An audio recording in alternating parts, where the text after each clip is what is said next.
Hindi ako nagmamakalinis. Marami rin ako nanakaw pero naubos na. So, wala na. Mahirap kayo. Putang ina. Sige. Magtiis kayo sa hirap at gutom. Wala akong pakialam. Hindi ko po kaya humarap sa ilang tao sa pagdinig na ito na hindi marunong rumispeto. Mga ilang taong tatakbuhan ka, hindi nagsasabi ng totoo, at hindi man lang kayang rumispeto sa isang kasamahan ninyo sa gobyerno. Mahirap na, baka mamaya talikuran at buwan na naman ako. Respeto po ang importante dito sa isa't isa. Respeto sa Pilipino.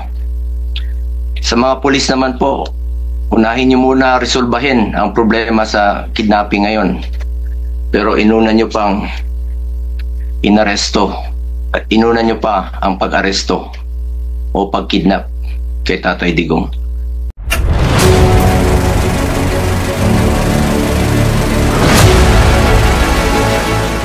Okay, Senator Anyway, good Bong, day, you Madam wanted to Chair. make a statement? Sorry. Yes. Okay. Meron po akong opening statement. Good day, Madam Chair, distinguished colleagues, and to the resource persons present in this hearing. Mabuti naman po at nakadalo ang iilang opisyal po ng gobyerno para mabigyang linaw ang mga kaganapan sa pag-aresto at pag-surrender kay dating Pangulong Rodrigo Duterte. Pero kulang pa rin po, marami pong wala. Madam Chair, marami po tayong katanungan noong nakarang hearing na hindi nasagot dahil wala po yung mga government officials na maaaring makasagot sana sa ating mga katanungan. There are several instances that the government has repeatedly stated that the International Criminal Court has no jurisdiction in our country. Kung hindi po kinikilala ng gobyerno ang ICC, bakit nila binigyan ng pansin ang arrest warrant mula sa ICC? Yun po ang mga katanungan natin. Ginamit lang bang palusot ang Interpol? May violation ba sa Rome Statute?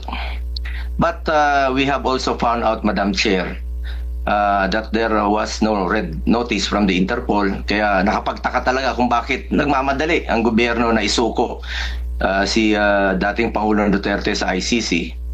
Isn't this a glaring violation of due process? Sobrang minadali. Ano po ang naging batayan ng inyong pagkilos at bakit may pagmamadali sa pagpapatupad ng pag-aresto? Ibinigay ninyo po si Tatay Digong sa loob lamang po ng 14 oras. Mas mabilis pa sa alas 4.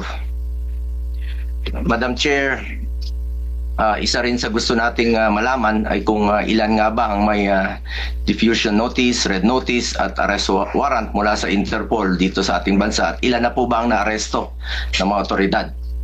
Based sa website ng Interpol, 11 Pilipino ang may red notice mula sa Interpol. Lahat ba ito nasa Pilipinas? Lahat na ba ito ay nahuhuli na o hindi pa? Kung ito ay may red notice mula sa Interpol, misto lang hindi pinansin ng mga otoridad, bakit ngayon mabilis pa sa alas 4 bigla kayong umaksyon? Sa totoo lamang po, marami pang may mga warrant, marami pang may arrest warrant na hindi ninyo naaresto hanggang ngayon. Pero pagdating kay dating Pangulong Duterte, walang isang araw ang bilis ninyong inaresto.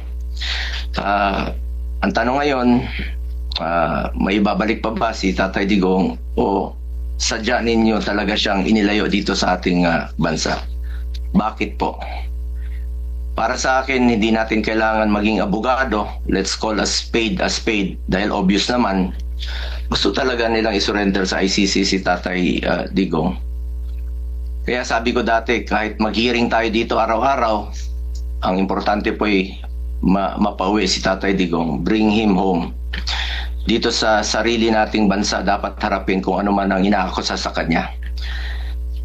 Unfortunately, Madam Chair, gusto ko talagang mag-participate araw-araw. Sama tayo dyan sa hearing. Pero hindi ko po kaya humarap sa ilang tao sa pagdinig na ito na hindi marunong rumispeto. Mga ilang taong tatakbuhan ka, hindi nagsasabi ng totoo, at hindi man lang kayang rumispeto sa isang kasamahan ninyo sa gobyerno. Mahirap na, baka mamaya talikuran at buwan na naman ako. Respeto po ang importante dito sa isa't isa. Respeto sa Pilipino. Sa mga pulis naman po, unahin nyo muna resolbahin ang problema sa kidnapping ngayon. Pero inuna nyo pang inaresto. Inuna nyo pa ang pag-aresto o pag-kidnap kay Tatay Digong. Ako naman po, nung nakaraang March 11, gusto kong pumasok, pinababa tayo sa sasakyan, sa gate. At kahit si VP Sara, hindi rin po pinapasok, isang abogado at anak pa ng dating Pangulo.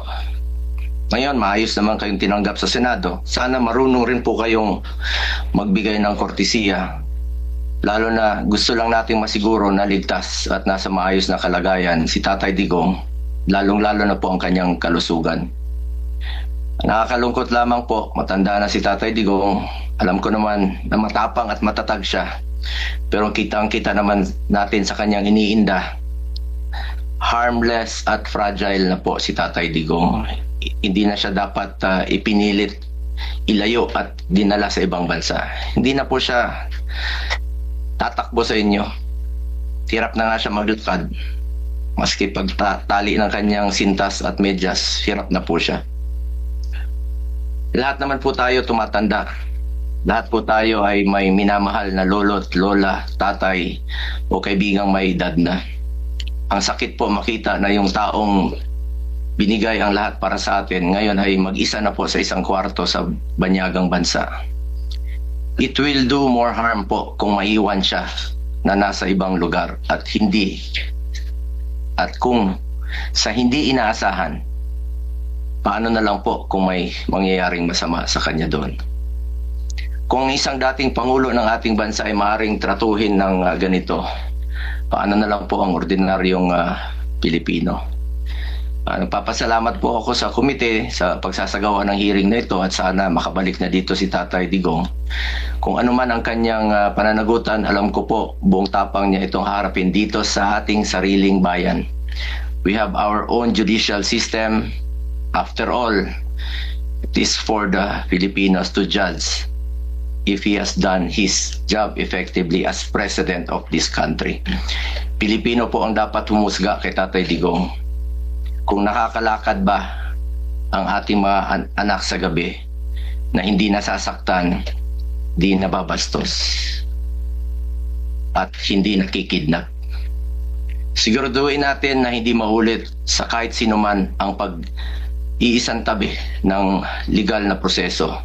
This issue is greater than any of us or any personality. What is at stake here is our sovereignty and judicial independence as a sovereign nation.